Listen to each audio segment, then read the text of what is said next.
और वहीं छत्तीसगढ़ में नक्सल समस्या को लेकर नई बहस शुरू हो गई है। केंद्रीय गृह मंत्री अमित शाह का रायपुर में दिए बयान सरकार बदल दो, छत्तीसगढ़ में नक्सल समस्या चुटकियों में खत्म हो जाएगी पर सियासत गरमाई हुई है। शाह के इस बयान पर कांग्रेस जहां तंज कस रही है, वहीं इस बयान को सुरक्षा बलों का मनोबल तोड़ने वाला बताया जा रहा है।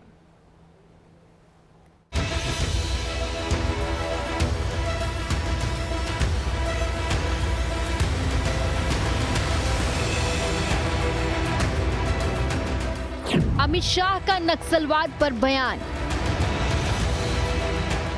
छत्तीसगढ़ में मचा सियासी घमासान। बीजेपी कांग्रेस में शुरू हुआ वार पलटवार।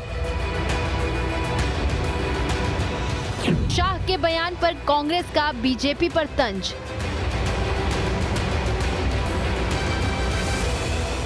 जब सरकार थी तब क्यों नहीं बजाई चुटकी। छत्तीसगढ़ जो लंबे समय से नक्सलवाद का दंश झेल रहा है। नक्सली हमले में कई जवान अपनी जान गंवा चुके हैं, लेकिन अब तक नक्सलवाद का जड़ से खात्मा नहीं हो पाया है। इस मामले पर एक बार फिर राजनीति शुरू हो गई है। केंद्रीय मंत्री अमित शाह के बयान ने प्रदेश की सियासत में बड़ी हलचल पैदा कर दी है।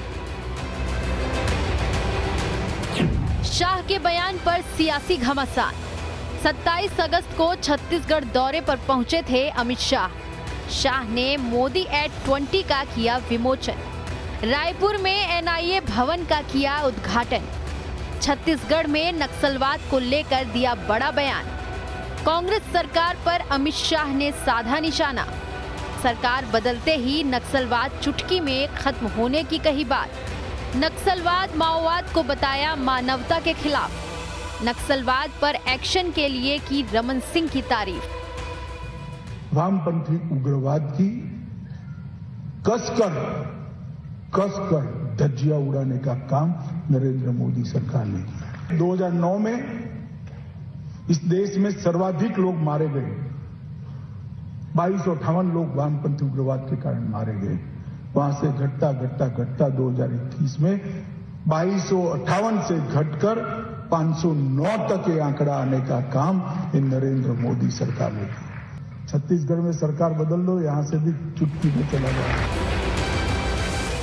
अमित शाह के इस बयान पर छत्तीसगढ़ में सियासत शुरू हो गई है। राजनीतिक गलियारों में शाह के इस बयान को 2023 में होने वाले विधानसभा चुनाव से जोड़कर देखा जा रहा है।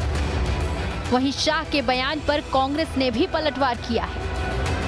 स्वास्थ्य मंत्री टीएस सिंहदेव का बयान सामने आया, जिसमें उन्होंने बीजेपी पर निशाना साधा। छत्तीसगढ़ ने 15 साल तक भारतीय जनता पार्टी का शासन देखा था और उसमें 2014 में केंद्र में भी भारतीय जनता पार्टी की अगुवाई में एनडीए की सरकार आ गई थी। जो परिवर्तन या परिस्थिति में सुधार हमने कांग्रेस के वर्तमान शासन में देखा है, वो आज के पहले छत्तीसगढ़ बनने के बाद से हम लोगों ने नहीं देखा था। लॉ एंड ऑर्डर राज्य सरकार का कार्य क्षेत्र माना जाता है और नक्सल समस्या को फिलहाल लॉ एंड ऑर्डर की स्थिति में राज्य के कार्य क्षेत्र में रखा गया है। लोगों में एक ये सोच सामने आई है कि फर्जी मुठभेड़ नहीं होगा। वहीं कांग्रेस के जरिए गृह मंत्री अमित शाह के बयान पर आपत्ति जताने के बाद बीजेपी की भी प्रतिक्रिया सामने आई है। जहां पूर्व नेता प्रतिपक्ष धर्मलाल कौशिक ने अमित शाह के बयान का समर्थन करते हुए कहा कि उन्होंने राज्य सरकार की आलोचना नहीं की है, लेकिन उसके बाद भी राज्य सरकार अपनी जवाबदारी में असफल है। हमारे गृह मंत्री जी ने स्पष्ट इस बात को रखा है कि केंद्र और राज्य सरकार की दोनों की जवाबदारी है और दोनों की जवाबदारी के साथ में नक्सली मूवमेंट में हम सफल होंगे। लेकिन उन्होंने राज्य सरकार की आलोचना भी नहीं की, लेकिन तो उसके बाद भी राज्य सरकार केवल आलोचना में लगी रहती है, अपनी जवाबदारी में असफल है। केवल केंद्र के ऊपर आरोप लगाना उनकी नियति है। अमित शाह के बयान पर जारी घमासान के बीच प्रदेश के मुख्यमंत्री भूपेश बघेल का भी बयान सामने आया। सीएम बघेल ने बीजेपी पर तंज कसते हुए कहा कि इनको 15 साल का मौका मिला, तब तक नक्सलवाद चरम पर था। उस समय आपने चुटकी क्यों नहीं बजाई। 15 साल उनको अवसर मिला। 5 साल केंद्र और राज्य दोनों में सरकारें थी, तब नक्सलवाद चरम पे था। और वही समय है जब झीरम घाटी की घटना घटी। हमारे नेता भी शहीद हुए, जवान भी शहीद हुए, आम नागरिक मारे गए, धन जन की हानि हुई। आज हमारी जो नीति है जिसमें विश्वास, विकास और सुरक्षा, इस नीति को लेके चले हैं। नक्सलवाद बहुत पीछे हट गया है और चुटकी मार के, चुटकी बजाते ही ख़त्म कर देने। तो 5 साल का आपको पूरा मौका मिला था केंद्र राज्य में, उस समय चुटकी आपने क्यों नहीं बजाई? छत्तीसगढ़ में अगले साल विधानसभा चुनाव होने हैं। ऐसे में बीजेपी ने अभी से तैयारियां शुरू कर दी। कांग्रेस को घेरने का कोई मौका नहीं गंवा रही है।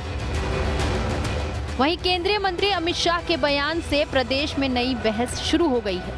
अब देखना है कि नक्सलवाद पर केंद्र और राज्य की सियासत में कौन किस पर भारी पड़ता है। रायपुर से अंकुश शर्मा के साथ टीम न्यूज़ स्टेट।